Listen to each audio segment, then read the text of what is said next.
Hi, folks, and thanks for clicking on to What's New at the Winehouse. My name is Thomas Bima. I'm the general manager of the Winehouse, and I want to take about 5 minutes of your time to tell you what's new, what the staff is excited about, and some products that you should try.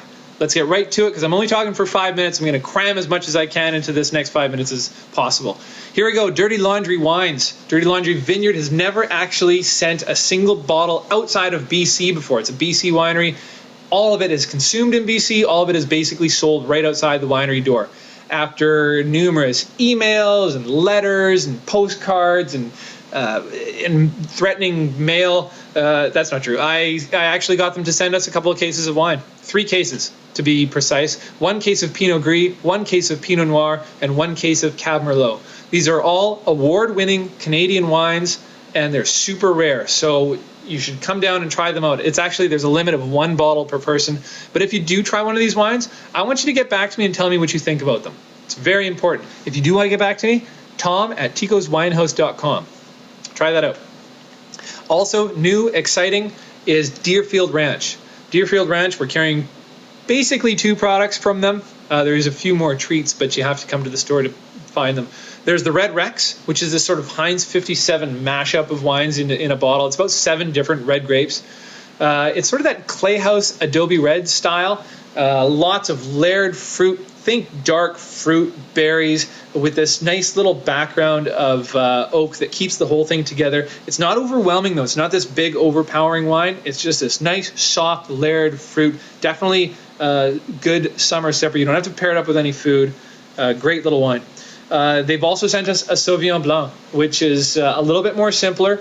The nose is quite complex. There's about 6 or 7 characteristics that I picked out in my notes, but the taste has straight up just this sort of herbaceous whetstone taste, which is what I look for in a Sauvignon Blanc. It's not quite New Zealand, but it does have a nice little acidic finish.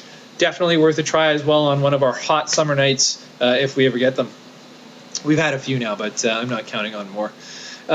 Speaking of Clayhouse Adobe, they have sent us a new wine. You might be familiar with another white wine that's available at another wine store that's a big blend of grapes with a little bit of sweetness, and no one knows what's in it because they won't tell you the blend. Well, we have a white wine that's along those lines. It's a blend of 6 grapes, but it tells you right on the bottle what it is. It's also from Clayhouse. It's called Clayhouse Adobe White. Here's the story behind this one really quickly.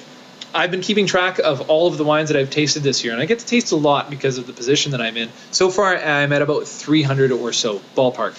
And so far, I've given 2 wines a score of 10 out of 10.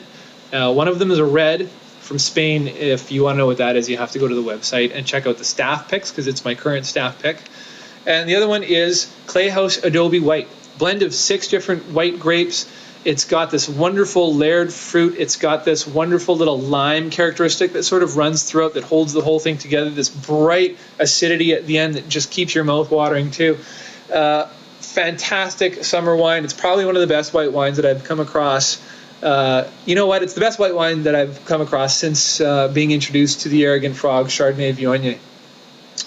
Oh my goodness, speaking of Arrogant Frog Chardonnay Viognier and Arrogant Frog and Paul Moss, and Jean-Claude Moss, who is the winemaker of Arrogant Frog, he's making some new stuff, and we're going to see how it flies. There is the Arrogant Frog Lily Pad Pinot Noir. If you tasted this Lily Pad Pinot Noir blind, you would never guess Pinot Noir. It's actually quite dense in color. It's medium to heavy bodied. It's quite thick, and it's actually really good. Speaking of wonderful color in wine, Arrogant Frog makes something called Croque Rôti. It's a Shiraz Viognier blend, which is your basic Côte Rôti blend.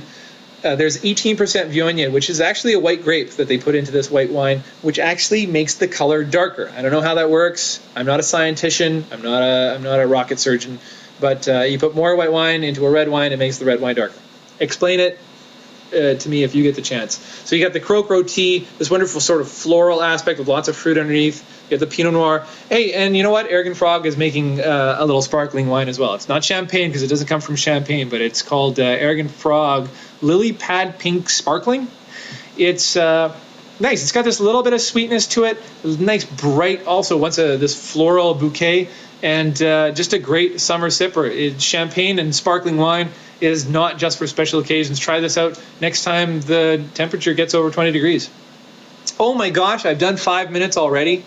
Well, that's all the time that I'm going to take of yours. So keep on trying new wines. If you want, check the website. Our staff picks are up, and the staff has some great recommendations for you this summer.